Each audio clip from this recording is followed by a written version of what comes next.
Residential flood insurance pricing, that's what we're talking about today. Not only are we going to talk about the national average, we're going to talk about how pricing is built, how it's different from private companies. So let's get started.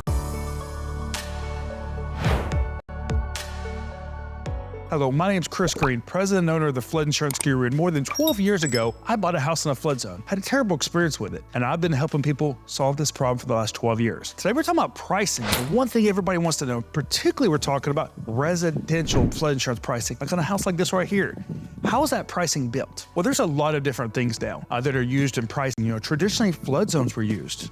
Not so much anymore. Now they're looking at things like the replacement cost of this property, the actual cost to replace this thing if it's completely destroyed. We're looking at flood frequency, the type of flooding, like is it a river?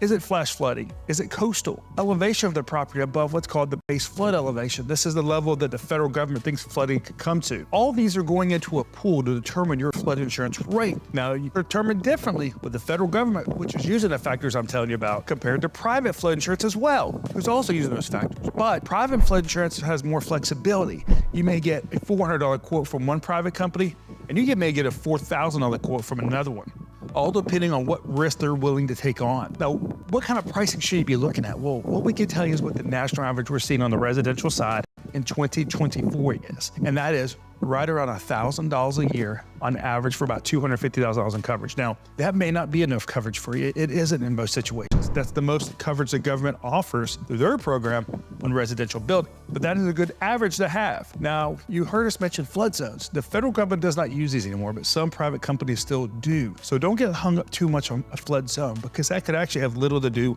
on your pricing. And what could have a big thing to do on your pricing is something called a flood risk score. If you haven't done it already, you can click here on this page,